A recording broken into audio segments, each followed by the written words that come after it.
Fala, senhores, Kadar na área, vamos lá. Regras para o sucesso. Qual é a mentalidade de caveira? Kadar, qual é o segredo dos caveiras? Por que os caveiras desenvolvem? Por que os caveiras fazem e acontece? Porque, porra, todo caveira que eu conheço, ele é fora da curva. Cara, tem duas regras básicas, certo? Que não necessariamente caveira pode aplicar, mas que todo mundo se aplicar vai mudar a vida, certo? E hoje, na aula de hoje, eu vou ensinar isso para vocês. Você aplica isso em qualquer tipo de projeto na sua vida e você vai mudar a sua vida. No curso, eu ensino com mais profundidade, mas aqui no canal eu já falei muito sobre isso e dá para vocês pegarem esse time e poder mudar a vida de vocês, certo? Eu sou Kadar, sou caveira e é só o começo. Um dia vai ser impossível ignorar a gente.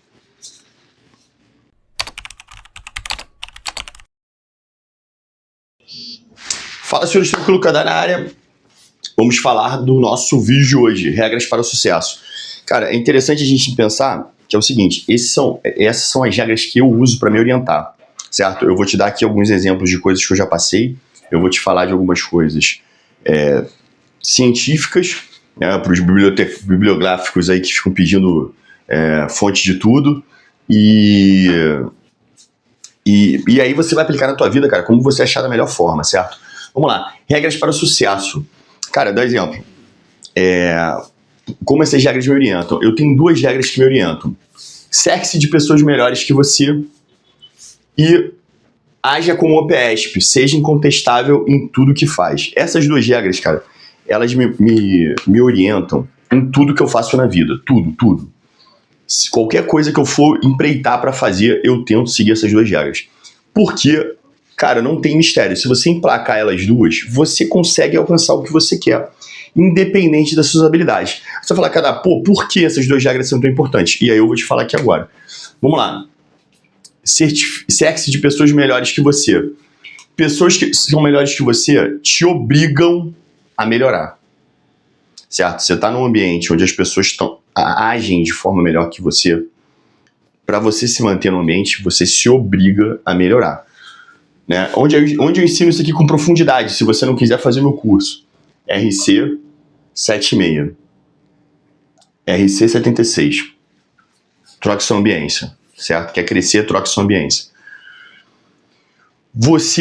Uma das características que você tem, que é a sua melhor forma de aprendizado, é a característica de copiar, é a característica de assimilar. Você, desde criança, você aprendeu o que seus pais fazem, não porque eles falaram, mas porque você viu eles fazendo.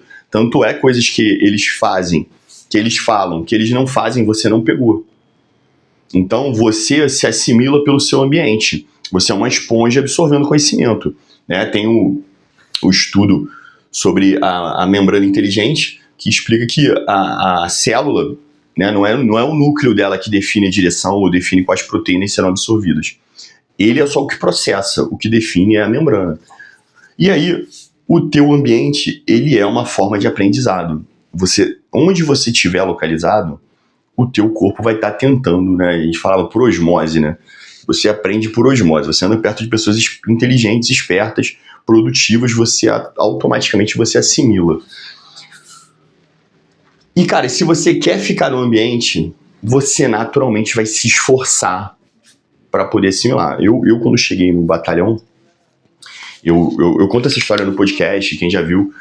Porra, eu escolhi ir pro batalhão com o Ramos. Ramos é um moleque muito melhor que eu. Ele é o 01 de entrada da minha turma. É um moleque, sabe, com uma inteligência, uma espiritualidade acima da média e uma dedicação para trabalho fora do comum. E o Ramos é muito inteligente. Cara, eu não sou tanto. Então, para compensar, o Ramos, ele foi cooptado pelo P3 e ele fez todo o planejamento de redução de mancha criminal de São João de Meriti. Porra, São João de Meriti tinha um índice alto e na nossa gestão a gente bateu todas as metas. Tudo com o crânio do Ramos. Cara, eu cheguei junto com o Ramos. A gente veio da mesma turma. Para eu poder me posicionar do lado do Ramos, porra, não depreciando a imagem do meu canga, porra, eu tive que me obrigar a fazer mais coisa. Só que eu não era tão genial. Então eu ia em todas as operações. Todas as operações eu tava. Eu assumia mais funções. Então eu era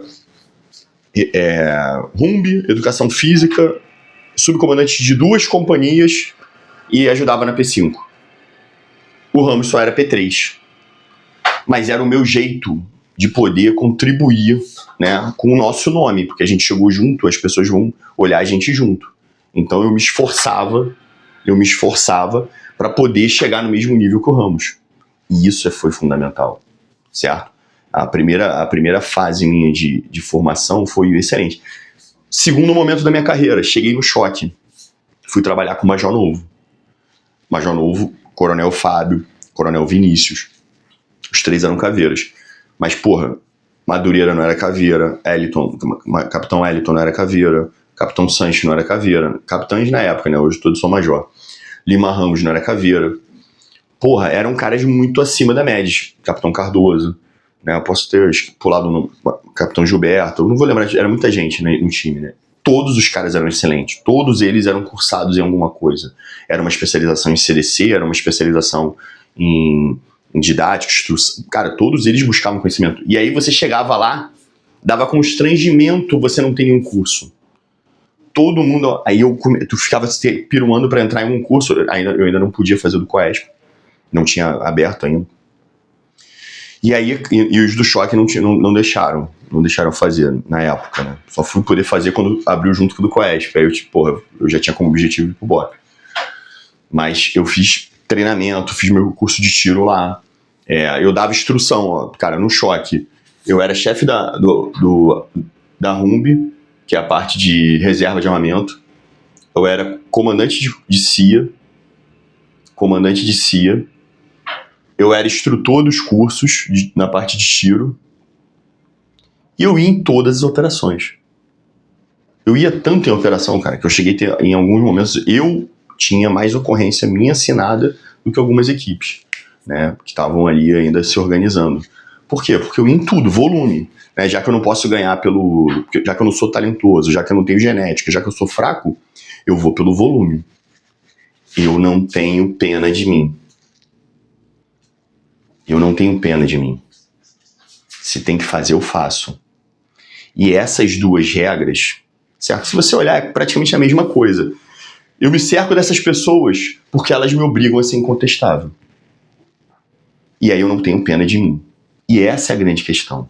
Você deve cercar-se dessas pessoas, deve cercar-se de ambientes melhores, buscar ambientes mais produtivos. Por quê? Porque na de ambiência eu explico isso lá, eu dou a fonte, tá? Aqui eu não vou fazer não, só vou explicar de novo que eu não vou repetir. Um cara produtivo, ele afeta 20% do rendimento. Ele não é tão amplo, mas ele é bem mais profundo no seu efeito. E tende a ser mais permanente. O cara negativo, ele reduz em 40% o rendimento de uma equipe, 30% a 40%. Basicamente, cara, um cara negativo numa equipe de remo, né, que remo oposto, ele vai tirar o efeito de 3 caras produtivos, tá? Ele vai anular. O efeito dele é mais amplo, mas não é tão profundo. Logo, sai mais rápido. Então, se você tira o cara negativo do grupo, o efeito funciona melhor.